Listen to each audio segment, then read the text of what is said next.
जितना बड़ा हमला 9 मई को इमरान खान और उसके जत्थों ने पाकिस्तान में किया, इतना संग दिलों वाला सलूक जो पाकिस्तान का दुश्मन ना कर सके, जो दहशतगर्द ना कर सके, वो इमरान खान ने करके दिखाया। शर्म आनी चाहिए इमरान खान, डूब के मर जाओ शर्म से तुम। ये भी मैं आपको बता दूं कि ये इमरान इसमें अकेला नहीं था। इन हमलों में इमरान खान के वो सहूलतकार जो 2011 से लेकर 2022 तक इसकी सरपरस्ती करते रहे, इसकी सहूलतकारी करते रहे, वो सब भी शामिल है इसमें। ये एक सोची समझी साजिश थी जिसका आगाज हुआ था जब आज के सिपा सालार जनरल आसिम मुनीर को इसने DGI के ओहदे से अपनी करप्शन की निशानदेही करने पर हटाया था, और उसकी जगह ये जिसको अपने हाथ और आंखें और कान कहता था जनरल फैज, ये उसको लेकर आया था उसकी जगह पर। 25 को ये लॉन्ग मार्च इस्लामाबाद में लेकर आया। उसका मकसद सियासत नहीं था, उसका मकसद इलेक्शन नहीं था, उसका मकसद जनरल आसिम मुनीर को चीफ ऑफ आर्मी स्टाफ से बनने से रोकना था।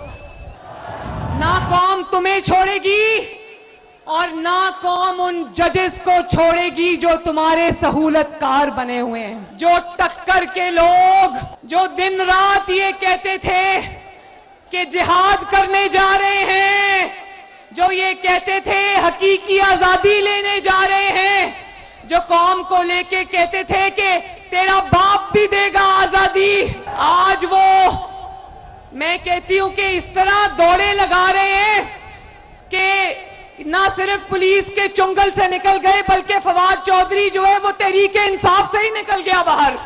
ये खन्नास अपने दिमाग से निकाल दो कि तुम्हारी कोई टिकट लेने वाला भी होगा, तुम्हारी इंशाअल्लाह ताला योर गेम इज ओवर। गाड़ी वालों,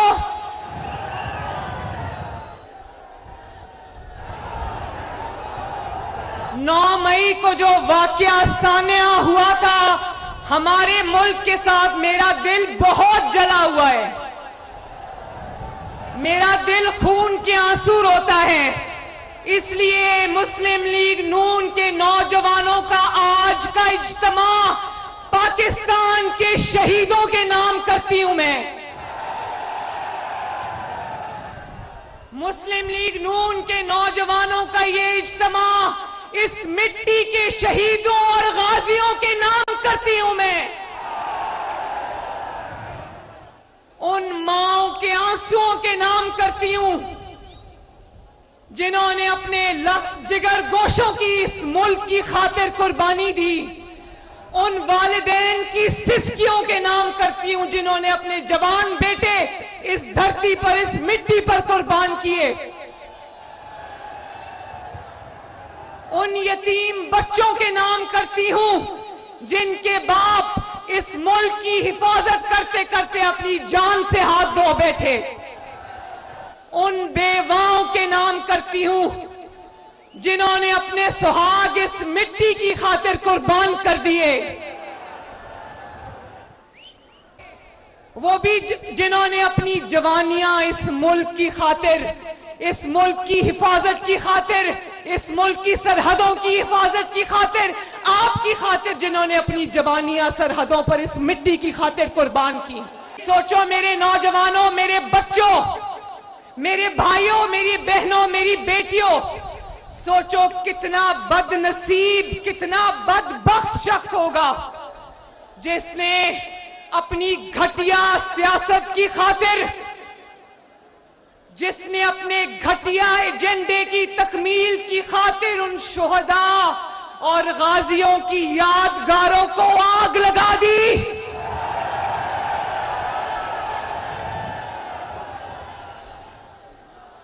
कितना बड़ा गद्दार है वो जिसने शहीदों की यादगारों को, उनकी कुर्बानियों को, उनकी अलामतों को आग लगा दी। उससे बड़ा बदबख्त कोई पाकिस्तान में हो सकता है?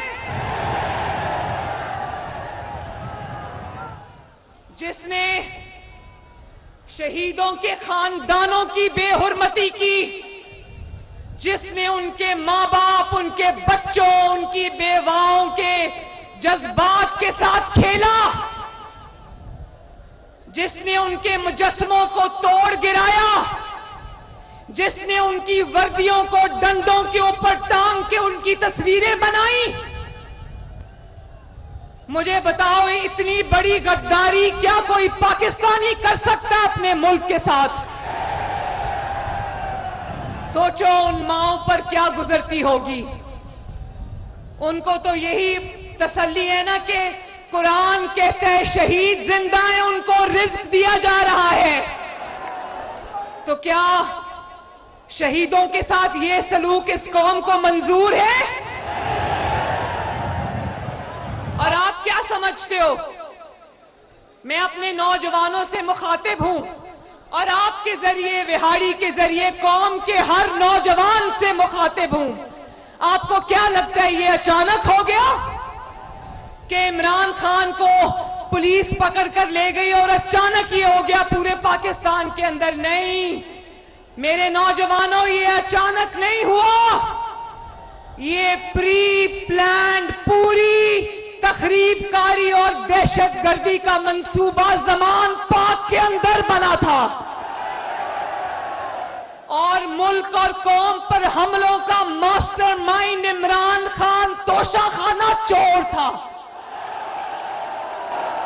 60 अरब का डाका डालने वाला चोर था।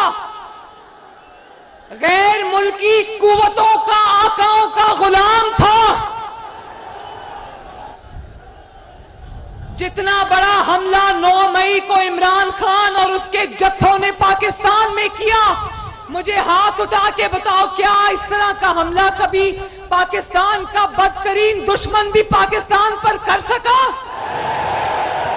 क्या इतना संग दिलों वाला सलूक पाकिस्तान के साथ क्या दहशतगर्द तंजीमें भी कर सकी?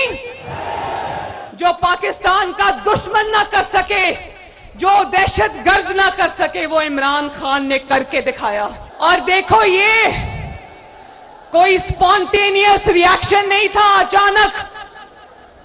ये जिस तरह तखरीबकार और दहशतगर्द गारों में बैठकर कागजों पे नक्शे बनाकर टारगेट की निशानदही करते और उसके लिए खुद को हमलावर तैयार करते हैं, ये टारगेट्स उसी तरह प्लान किए गए थे, ये अटैक्स, ये हमले उसी तरह प्लान किए गए थे। वरना ये अचानक हो गया कि उधर इमरान खान गिरफ्तार हुआ, उधर लोगों ने सीधा, जत्थों ने जाकर, बलवाइयों ने जाकर, इसके तखरीबकारों ने जाकर कोर कमांडर हाउस पर हमला किया। भाई, कोर कमांडर हाउस के बिल्कुल सामने मॉल ऑफ लाहौर भी आता है, वहां का तो शीशा तक नहीं टूटा। रास्ते में कई हुकूमती सरकारी बिल्डिंग्स आती हैं, वहां कोई नहीं गया। वहां पर कई शॉपिंग सेंटर्स आते हैं, मॉल्स आते हैं, बेकरीज आती हैं, वहां कोई नहीं गया। सीधा फौज की सीएसडी पर जाकर हमले किए, कोर कमांडर हाउस पे जाके हमले किए। और देखो,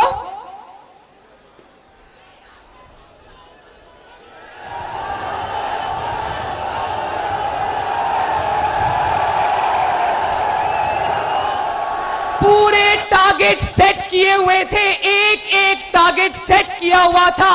और मास्टरमाइंड इमरान खान ने बताया था कि जब मुझे गिरफ्तार करे, तुमने इधर जाना है, तुमने उधर जाना है। हर जत्थे का एक सरबराह भी था और इसकी अपनी जमात के लोग थे।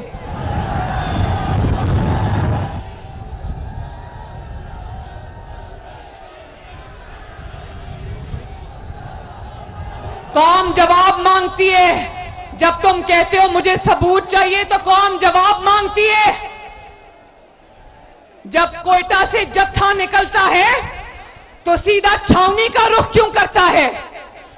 जब लाहौर से जत्थे निकलते हैं तो सीधा कोर कमांडर हाउस का रुख क्यों करते हैं? जब मियांवाली में शरपसंद निकलते हैं, इमरान के शरपसंद, जब वो मियांवाली से निकलते हैं तो सीधा जाकर वो उन तैयारों को क्यों जलाते हैं जो तैयारे पाकिस्तानी कौम का, आपका और मेरा फख्र थे। जिन्होंने जंगों में दुश्मन के तैयारे मार गिराए, ये उस तैयारे पे जाके हमला क्यों करते हैं? एक मिनट, ये उस तैयारे पे हमला क्यों नहीं करते जिसको इमरान खान ने अपनी वजारत उज़्मा में रक्षे की तरह चलाया? उस तैयारे पे जाके हमला क्यों नहीं करते? पेशावर में जत्था निकलता है तो सीधा एफसी के हेडक्वार्टर्स में जाता है, किला बाला हसार में जाता है, कहीं और नहीं जाता, चीफ मिनिस्टर हाउस नहीं जाता, सीधा अपने अस्करी टारगेट के ऊपर जाता है। पिंडी में जब इमरान का जत्था निकलता है तो लाल हवेली नहीं जाता, सीधा जीएचक्यू जनरल हेडक्वार्टर्स जाता है, पाकिस्तान आर्मी के ऊपर हमला करने जाता है। भाई पिंडी में लाल हवेली भी है, वहां क्यों नहीं गए तुम्हारे बलवाई? सीधा जीएचक्यू क्यों गए? सीधा आईएसआई की इंस्टॉलेशंस पे तंसीबात पर क्यों गए?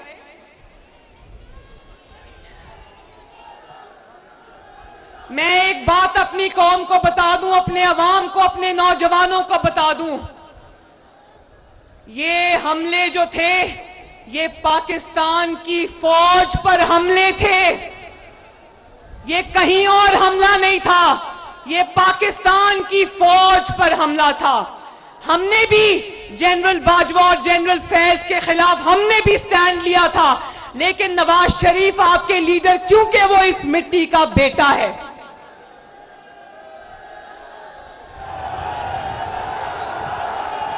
नवाज शरीफ इस मिट्टी का बेटा है। उसने कहा जनरल बाजवा कौम आपसे जवाब मांगती है, जनरल फैज कौम आपसे जवाब मांगती है और आपको जवाब देना पड़ेगा। पाकिस्तान की फौज को मैं सलूट करता हूं। ये नवाज शरीफ ने 2020 और 19 में ये बात कही थी।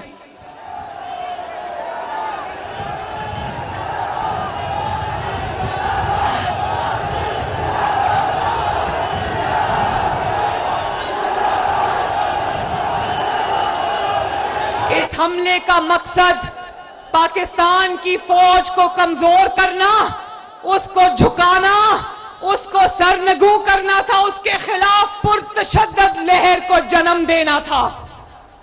इसका मकसद पाकिस्तान के लिए कोई खिदमत नहीं था। शर्म आनी चाहिए इमरान खान, डूब के मर जाओ शर्म से तुम।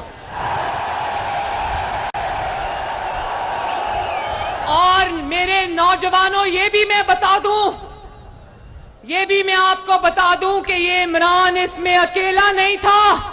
इन हमलों में इमरान खान के वो सहूलतकार जो 2011 से लेकर 2022 तक इसकी सरपरस्ती करते रहे, इसकी सहूलतकारी करते रहे, वो सब भी शामिल है इसमें।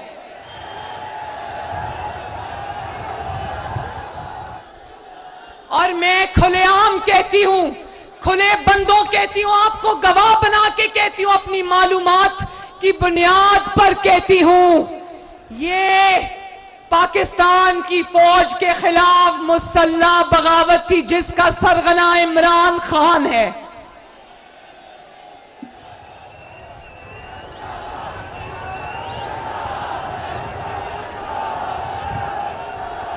और बिहाड़ी के मेरे नौजवानों, ये कोई पहला हमला नहीं था, ये एक सोची समझी साजिश थी जिसका आगाज हुआ था जब आज के सिपा सालार जनरल आसिम मुनीर को इसने DGI के ओहदे से अपनी करप्शन की निशानदेही करने पर हटाया था, और उसकी जगह ये जिसको अपने हाथ और आंखें और कान कहता था जनरल फैज, ये उसको लेकर आया था उसकी जगह पर। उसके बाद अपने इक्तदार को दवाम देने के लिए इसने नए DGI की तकर्री रोकी, क्योंकि जनरल फैज इसका अलायकार था, उसको ये रखना चाहता था। आसिम मुनीर की बारी I chief of army staff बनने की, तो इसने कहा मैं नवाज शरीफ को नया चीफ ऑफ आर्मी स्टाफ मुकर्रर नहीं करने दूंगा। उसके लिए ये 25 मई को लॉन्ग मार्च लेकर इस्लामाबाद आया। उसका एक ही मकसद था, जो 25 को ये लॉन्ग मार्च इस्लामाबाद में लेकर आया, उसका मकसद सियासत नहीं था, उसका मकसद इलेक्शन नहीं था, उसका मकसद जनरल आसिम मुनीर को चीफ ऑफ आर्मी स्टाफ से बनने से रोकना था। सोचो ये किस कदर साजिशी बंदा है और इसने सियासतदान का जो लिबादा है वो ओढ़ा हुआ है।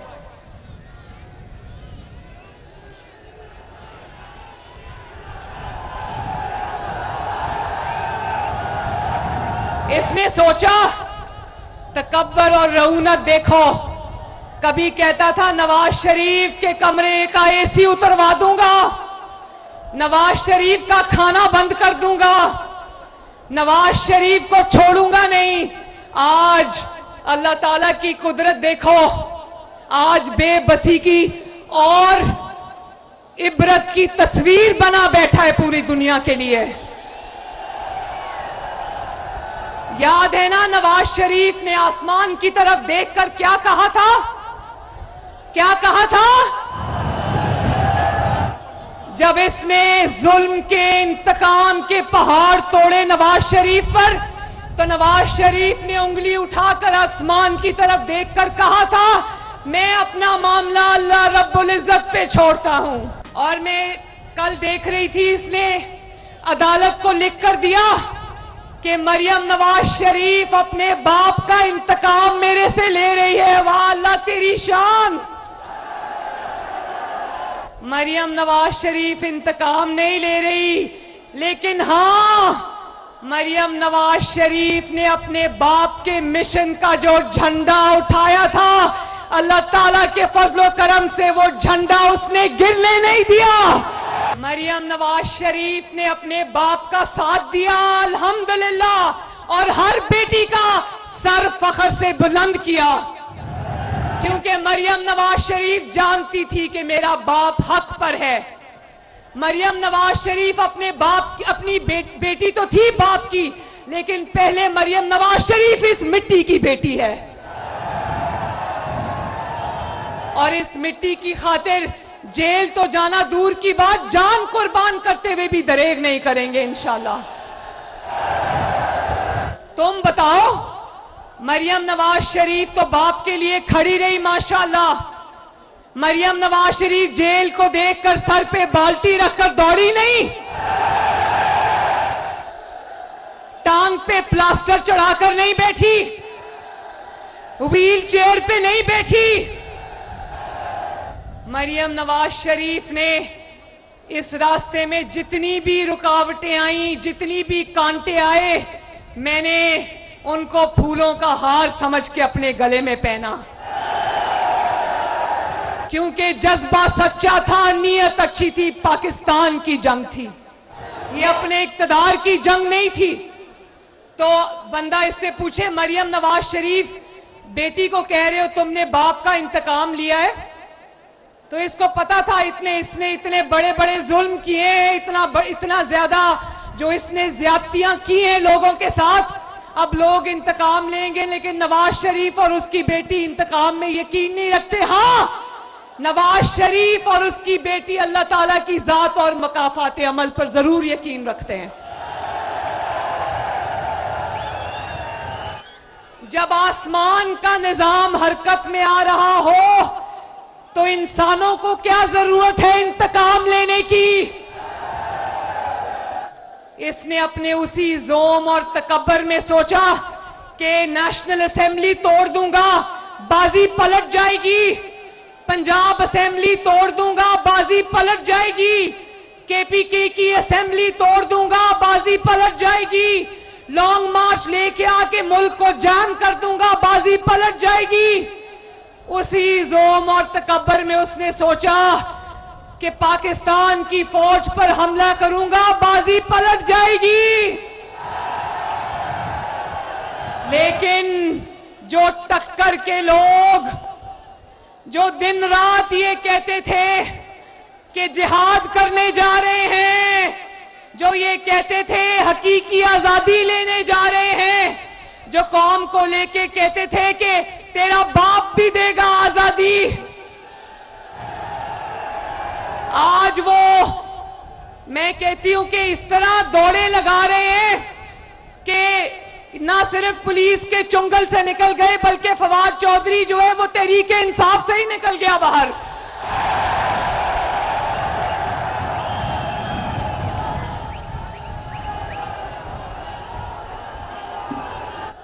जरा वो वीडियो चलाएं ताकि आपको फख्र हो कि आपका किस जमात से ताल्लुक है और आपका लीडर नवाज शरीफ है। चलाओ जरा।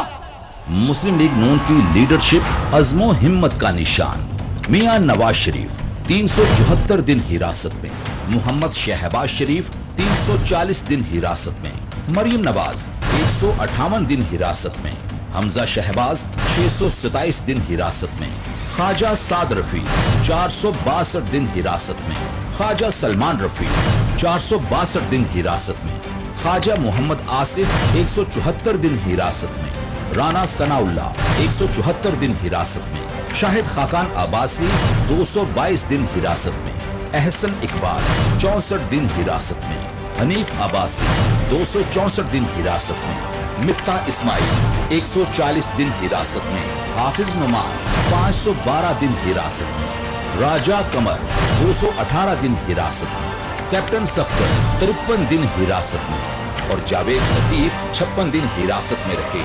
लेकिन दूसरी तरफ फवाद चौधरी ने सियासत को छोड़ने का ऐलान कर दिया। मैं मुस्ताफी हो रहा हूँ, मैं एक्टिव पॉलिटिक्स छोड़ रही हूँ। मेरा पीटीआई से कोई ताल्लुक नहीं है। मैं पीटीआई से दस्तबरदार होता हूँ। मैं पार्टी को छोड़ रहा हूँ। मैं पीटीआई को खैराबाद कहता हूँ। मेरा कोई ना तल्लक रहा है ना वास्ता रहा है। फैसला किया है कि हम पाकिस्तान तहरीक इंसाफ को खैराबाद कहते हैं और छोड़ दें। पाकिस्तान तहरीक इंसाफ को खैराबाद कहते हैं और छोड़ दें। इससे वाजे हुआ कि सियासी कारकुन जेल से नहीं डरता, सिर्फ दहशतगर्द जेल जाने से डरता है।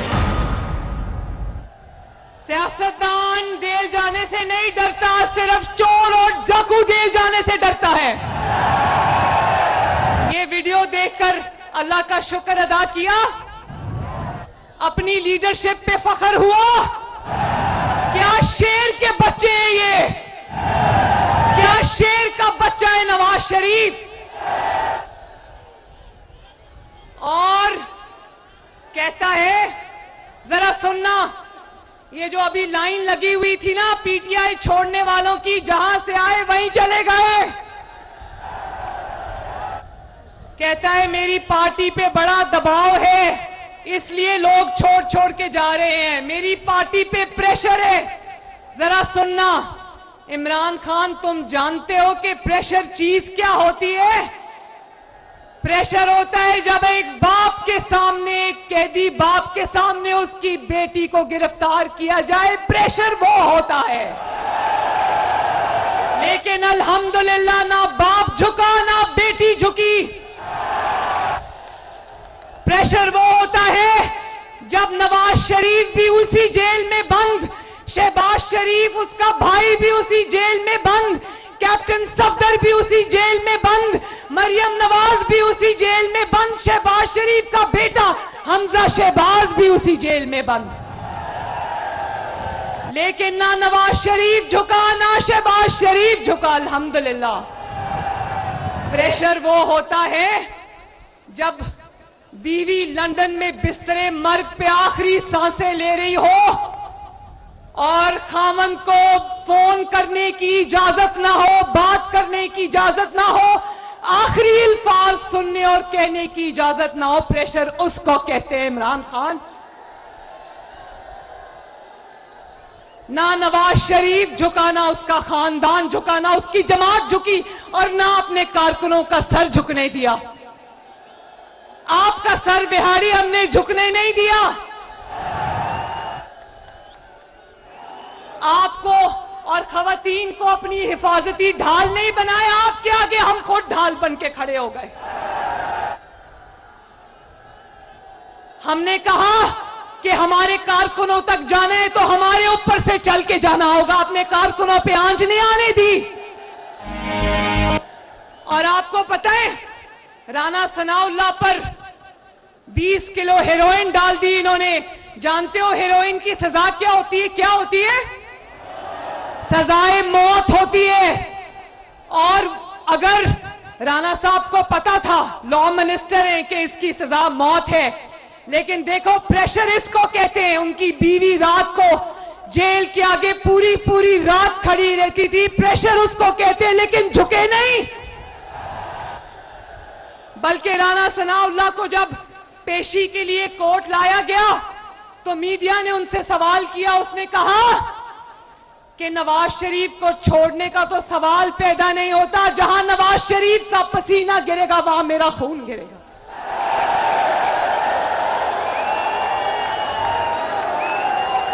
जितने लोगों को आपने देखा, कोई 500 दिन, कोई 300 दिन, कोई साल जेल में, कोई 2 साल जेल में, एक बंदा नवाज शरीफ का एक वर्कर, नवाज शरीफ का एक मेंबर, एक नवाज शरीफ का साथी अल्लाह ताला के फजलो करम से नवाज शरीफ को छोड़कर नहीं गया। ये होता है जज्बा, ये होता है मिट्टी से मोहब्बत, ये होता है आपका कोई नजरिया जिस पे आप चलते हो, ये होता है मिशन। और आप अपने लोगों को क्या इल्जाम देते हो? जब आपका लीडर खुद गीदड़ निकलेगा तो लोग कैसे खड़े होंगे? जमात के रुकन, जब आपके कारकुन ये देखेंगे कि जेल का खौफ ने, जब पुलिस पकड़ने आती है तो टांग पे प्लास्टर लगा के बैठ जाता है, 6 महीने प्लास्टर नहीं उतरता। जब लोग ये देखेंगे, कारकुन ये देखेंगे कि मुंह पे काला डब्बा, काली बाल्टी पहन लेता है, तो वो कारकुन कहां से हिम्मत पकड़ेंगे? जब नवाज शरीफ ने गिरफ्तारी दी थी तो फ्रंट से लीड किया था, ये नहीं कि खुद घर में छुप जाओ और कारकुनों को कहो कि निकलो और गिरफ्तारी दो। और आज सिर्फ तुम्हारे लोग तुम्हें छोड़ नहीं रहे, तुम्हारे खिलाफ प्रेस कॉन्फ्रेंसेस में गवाहियां दे रहे हैं कि इमरान ने कहा था कि 9 मई के हमले करो। वो टीवी पर आकर ये गवाहियां दे रहे हैं कि इमरान खान 9 मई के सानहे का मास्टरमाइंड था, सरगना था, गैंग का सरबराह था। नवाज शरीफ को तो चौधरी निसार साहब जब छोड़ गए, एक ही बंदा गया, चौधरी निसार, वो भी जाते जाते गवाही दे गया कि मैं ये गवाही देता हूं कि नवाज शरीफ ईमानदार है।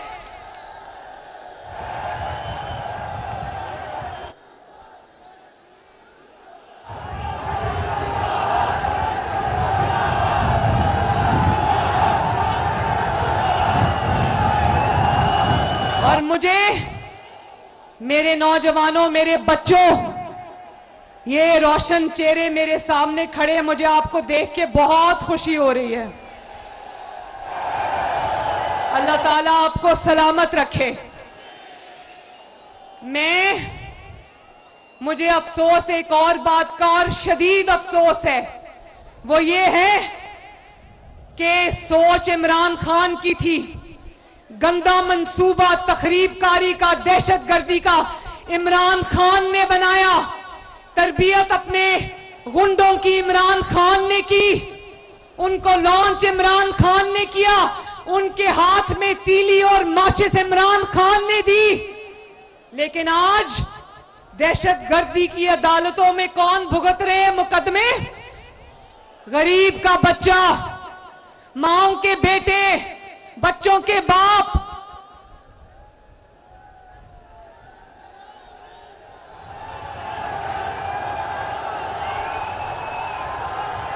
जो आज इंसदाद दहशतगर्दी की अदालतों में जो 10-10, 20-20 साल के लिए गए नौजवान, मुझे तरस आता है उन पर।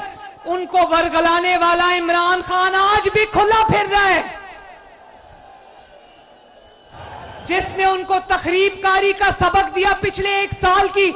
जब से ये इक्तदार से निकला, इसकी 1 साल की तकरीरें उठा के देख लो, सवाए घेराव, जलाओ, तखरीबकारी के, दहशतगर्दी के, इसने किसी चीज का सबक भी दरस नहीं दिया कौम को। और देखो, कहता है कि खवातीन के साथ ये, मेरी खवातीन के साथ ये हो रहा है, चादर दीवारी की तौहीन हो रही है। तुम्हारी बीवी तो एक दफा जो कि चोर है, 5-5 कैरेट का रिश्वत में अंगूठी लेकर खा गई, हजम कर गई, तोशा खाना को खाली कर दिया, वो तुम्हें नजर नहीं आता?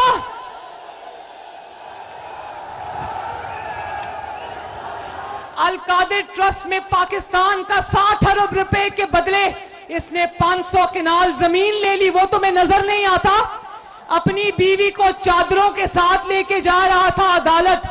तो मैं उस दिन सोच रही थी, तुम्हारी बीवी औरत है, दूसरों की बेटियां और बीवियां औरतें नहीं है। आपकी बहन मरियम नवाज शरीफ धक्कों से जेल से अदालत जाती थी, धक्कों से अदालत से जेल वापस आती थी।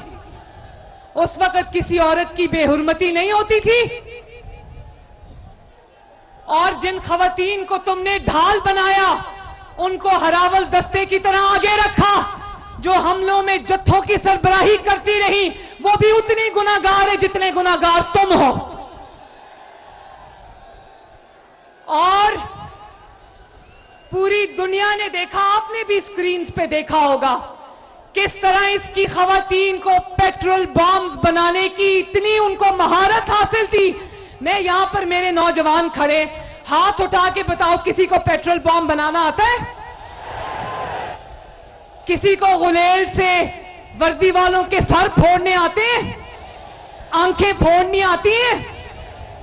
कभी किसी में इतनी हिम्मत हुई है कि अपने ही मुहाफिजों के डंडों से मार मार के उनकी हड्डियां तोड़ दे? ये क्या सियासी जमातें ये करती हैं? ये तो सिर्फ और सिर्फ या पाकिस्तान का दुश्मन कर सकता है या दहशतगर्द तंजीमें कर सकती हैं। तो आज जो नौजवान मुकदमात भुगत रहे हैं, जिनकी माएं इस वक्त घर में बैठ के रो रही हैं, मैं उन माओं से मुखातिब हूं, वालिदैन से मुखातिब हूं कि जब मैंने आपको कहा था कि इस फितना, इस इंतशार के पीछे अपने बच्चों को बर्बाद ना करें, आपने मेरी बात नहीं सुनी। आज आप देखो वो हसन न्याजी, बाकी सारे दहशतगर्द की अदालतों में बुक हो रहे हैं, उनको सजाएं होनी है, 10-10 साल, 20-20 साल सजाएं होनी है। लेकिन देखो, जिसने उनके दिमागों में बारूद भरा, जिसने उनकी सोचों में बारूद भरा, उसके अपने बच्चे लंदन में आराम से अयाशी कर रहे हैं। रुलने के लिए कौम के बच्चे दहशतगर्दी की अदालत में, रुलने के लिए गरीब का बच्चा, माओं के बेटे, तुम्हारे बेटे वहां किसी नाइट क्लब में जा रहे हैं, किसी रेस्टोरेंट में आ रहे हैं, जा रहे हैं, तुम्हें शर्म नहीं आई? भाई इतना ही नेक मकसद था, इतनी आजादी लेनी थी, इतनी तहरीक चलानी थी, तो अपने बच्चों को बुला के झंडा पकड़ाते ना कि लो झंडा पकड़ो और लीड करो। उनको वहां छुपा के रखा हुआ है। आज जब घरों में मुकदमात की वजह से क़यामत आई हुई है, पीटीआई के कारकुन छुपते फिर रहे हैं। ये आज ट्वीट कर रहे हैं इमरान खान कि मुझे वो वक्त याद आ रहा है जब मैं अपने बेटों के साथ शुमाली इलाका जात में हाइकिंग करने जाता था। या अल्लाह मेरी तौबा, गरीब का बच्चा मुकदमे भुगत रहा है, तुम्हें अपनी हाइकिंग याद आ रही? शर्म करो। तुम्हारा वक्त भी दूर नहीं है, इंशाअल्लाह तुम्हारा वक्त खत्म। पाकिस्तान को मुबारक हो, ये तब्दीली जिस गंदे नाले से निकली थी वहीं जाके डूबेगी इंशाअल्लाह। और देखो कितने दिन हुए ये इनको, जब इनकी पकड़ धकड़ शुरू हुई है, पाकिस्तान में सुकून आया है कि नहीं आया? पाकिस्तान में इसलिए सुकून है कि ये फितना, ये दहशतगर्द, ये इंतशार, ये अब डर के अपने घर में छुपा बैठा है। इसकी जमात इसका साथ छोड़ गई है। इतना मकरू मकसद था कि इसका साथ इसकी जमात भी नहीं दे सकी। तो मुबारक हो पाकिस्तानियों, आपकी जान इस फितने और दहशतगर्द से छूट गई है इंशाअल्लाह। और देखो गरीब के बच्चे बेचारे इधर उधर रुल रहे हैं अदालतों में, और अपना भांजा हसन न्याजी, जिसने डंडे पर वर्दी टांग कर कहा था ये पैंट का साइज क्या है, उसको छुपा के रखा हुआ है। और वो खदीजा शाह, जो अमीर तरीन औरत है लाहौर की, इसके लिए वीडियोस बना रही थी, बल्बों की वीडियोस बना रही थी, जत्थों की वीडियोस बना रही थी, वहां पहुंची हुई थी। जब पुलिस पकड़ने आई तो मुंह के ऊपर काला कपड़ा डाल लिया, बुरका डाल लिया। भाई इतना ही अजीम मकसद है तो मुंह के ऊपर डब्बे, बाल्टियां और बुरके क्यों चढ़ाते हो?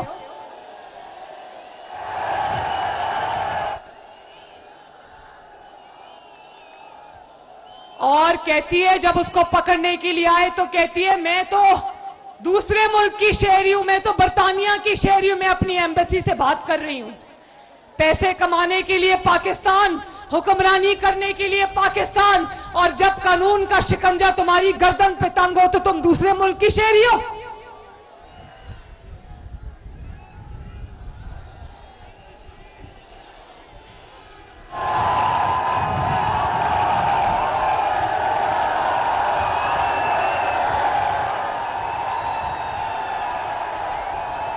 और कहता है, अदालत में लिख के देता है कि नवाज शरीफ और मरियम नवाज मेरे और फौज के दरमियान गलत फहमियां पैदा करे। वाह अल्लाह की शान। क्या मरियम नवाज शरीफ और नवाज शरीफ ने तो तुम्हारा दिमाग हैक कर लिया या तुम्हारा मुंह हैक कर लिया? बड़े ताबेदार हो मरियम नवाज शरीफ के, जो मरियम नवाज शरीफ कहती है वो भी करते हो, जो नवाज शरीफ कहता है वो ही करते हो। जो 9 मई को तुमने किया वो तुम्हें नवाज शरीफ ने करने को कहा था, वो तुम्हें मरियम नवाज ने करने को कहा था। आए बाएं शाएं ना करो, आओ अपना हिसाब दो इस कौम को, और कौम तुम्हें छोड़ेगी नहीं इंशाल्लाह। ना कौम तुम्हें छोड़ेगी और ना कौम उन जजेस को छोड़ेगी जो तुम्हारे सहूलतकार बने हुए हैं। आज आप देखो वो ऑडियो लीक्स आई जस्टिस उमर अता बंदयाल की सास की। वो सास कह रही है, हाय राफिया, मैं तो इमरान के जलसे में गई, वहां लाखों लोग थे, पूरे हर शहर में लोग इमरान खान के लिए दुआएं कर रहे हैं। तो आज ये कह रहा था अदालत में उमर अता बंदयाल कह रहा था कि आईन और कानून, जब टैपिंग हुई, जब ऑडियो टेप्स आई, तो ये आईन और कानून के खिलाफ वर्जी है किसी को टैप करना, किसी को टेप बनाना। वो आईन और कानून की खिलाफ वर्जी है, और मुल्क और कौम के खिलाफ साजिश करना खिलाफ वर्जी नहीं है आईन और कानून की। एक चोर को दहशतगर्द का साथ देना आईन और कानून की खिलाफ वर्जी नहीं है। क्या ये आईन और कानून की खिलाफ वर्जी नहीं है जब 60 अरब का डाका डालकर आपके टैक्स पेयर का पैसा खा कर ये जब जाता है सुप्रीम कोर्ट में अपनी रिहाई के लिए, तो उमर अता बंदयाल से मिलकर बहुत खुशी हुई। और फिर सिर्फ खुशी नहीं मनाई, इसको 1 दिन की जेल में इसके कानों से धुएं निकलने शुरू हो गए। जाके कहते हैं मैं तो 24 घंटे से बाथरूम ही नहीं गया। तो क्या बात है नवाज शरीफ की, 14 महीने अटक किले में मुशर्रफ जैसे डिक्टेटर के नीचे जेल काटी, 1 साल तुम्हारी इंतकाम की वजह से पूरा 1 साल जेल काटी इधर कोट लखपत और अडियाला के अंदर से। मुझे याद आता है कि नवाज शरीफ को मिटाने वालों को अल्लाह ताला ने मिटा दिया। नवाज शरीफ कल भी था, नवाज शरीफ आज भी है, और नवाज शरीफ कल भी रहेगा इंशाअल्लाह ताला। कई फितने आए और चले गए। उमर अता बंदयाल साहब, मैं आपको एक मैसेज देना चाहती हूं बिहारी की आवाम की तरफ से, पाकिस्तान के नौजवान की तरफ से जो मुल्क में रूल ऑफ लॉ देखना चाहता है। ये नहीं हो सकता कि मुकदमा भी आपके खिलाफ हो और बेंच में भी आप बैठे हो, ये नहीं हो सकता। मुकदमा सास के खिलाफ हो और दामाद ये मुकदमा सुन रहा हो, ये नहीं हो सकता। मुकदमा आपके साथी जज जस्टिस मुजाहिर अली नकवी के खिलाफ हो और आप बैठकर वो मुकदमा सुन रहे हो, ये नहीं हो सकता। ये नहीं हो सकता कि मुल्जिम भी आप हो और मुनसिफ भी आप हो, ये पाकिस्तानी कौम होने नहीं देगी। और आखिर में एक बात मेरी सुनना, तकब्बर और रऊनत, रस्सी जल गई बल नहीं गया। तकब्बर और रऊनत में कह रहे जितने लोग मेरी पार्टी को छोड़ के जा रहे हैं चले जाएं, मैं जिसको भी टिकट दूंगा वो जीत जाएगा। तो मैं देखती हूं कि तुम्हारे जैसे गद्दार वतन का टिकट लेने वाला तुम्हें पूरे पाकिस्तान में कोई नहीं मिलेगा इंशाल्लाह। तुम टिकट लेकर 2011 से पहले की तरह ढूंढोगे, तुम्हारी टिकट लेने वाला कोई नहीं होगा इंशाअल्लाह ताला। क्योंकि अगर तुम्हारी टिकट लेकर कोई अवाम में गया तो अवाम भी उसका वही हाल करेंगे जो 9 मई को तुमने पाकिस्तान का हाल किया था। तो फिर अवाम के हाथ में भी वो माचिस और तीली होगी और लोग तुम्हें छोड़ेंगे नहीं। इंशाअल्लाह ये खन्नास अपने दिमाग से निकाल दो कि तुम्हारी कोई टिकट लेने वाला भी होगा। तुम्हारी इंशाअल्लाह ताला योर गेम इज ओवर और इसमें फातेह होगा पाकिस्तान इंशाअल्लाह। बिहारी वालों, अल्लाह ताला आप सबका हामियों नासिर हो।